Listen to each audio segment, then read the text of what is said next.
இல்லை, நான் ஏற்க மாட்டேன். நான் இந்த உண்மையை ஏற்க மாட்டேன்.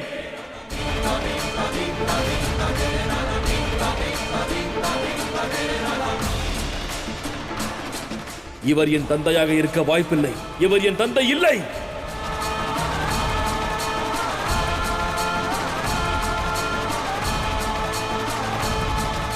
நீ ஒப்புக்கொள்ளாததால் உண்மை மாறிவிடப் போவதில்லை அந்தகாசுரா.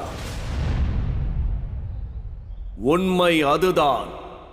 நீயும் பௌமனும் சிவசக்தியின் அம்சமாவீர்கள்.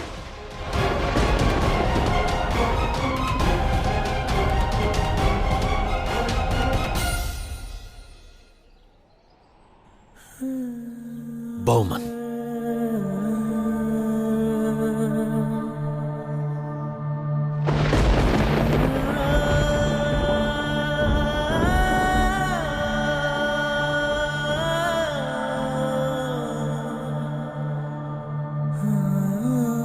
நாராயணா,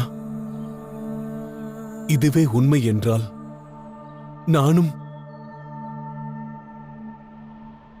சிவசக்தியின் அம்சம்தானா? ஆம் பௌமா. அவ்வாறென்றால் எனக்கு 2 அன்னையர்கள், அதோடு தேவாதி தேவர் என்னுடைய தந்தை.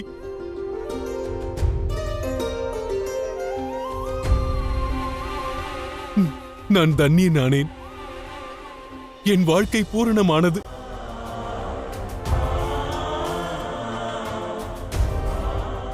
கணேசன் அவர்களும் கார்த்திகேயன் அவர்களும் என் சகோதரர்கள். அசோக சுந்தரியும் என் சகோதரியா. என் ஜனன ரகசியம் விலகிய மறுகணம் அழகிய உறவுகளின் பூங்காவனம் என் முன் காட்சி அளிக்கிறது.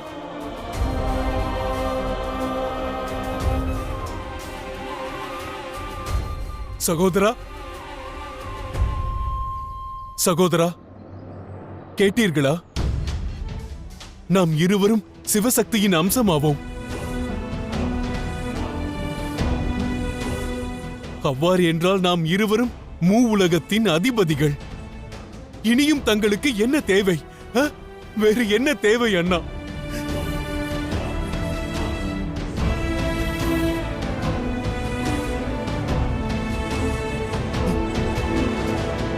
எனது கண் பார்வைக்கு என்ன நேர்ந்தது? உனது பார்வை பறிபோனதற்கு காரணம் வேறு எவரும் அல்ல, இப்பிரபஞ்சத்தின் சிவனும் சக்தியும் ஆவார்கள்.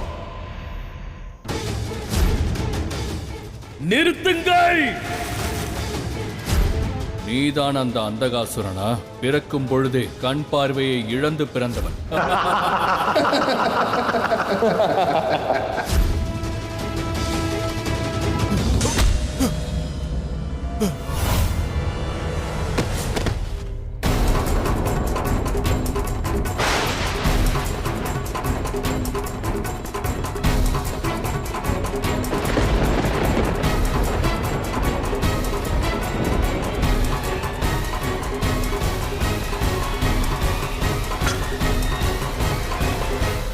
நமது யுத்தம் முடிவிற்கு வரவில்லை மகாதேவா.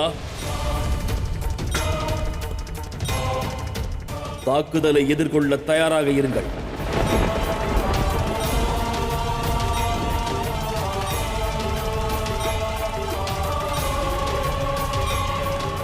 வேண்டாம் மகனே, நீ உன் தந்தையை எதிர்த்து யுத்தம் புரிவாயா? இவரை எதிர்க்க போகிறாயா? இது சரியல்ல. அப்படி அழைக்காதீர்கள். நான் உங்கள் மைந்தன் அல்ல.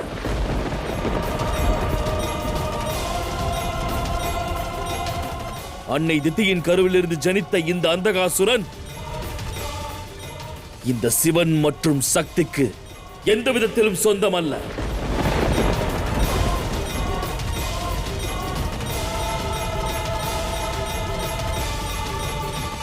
நமக்குள் இருக்கும் ஒரே உறவு சிவன் மீதான விரோதம் மட்டுமே. அவர் மீது நான் கொண்டுள்ள குரோதம் மட்டுமே என்னையும் மகாதேவரையும் இணைத்துக் கொண்டிருக்கிறது.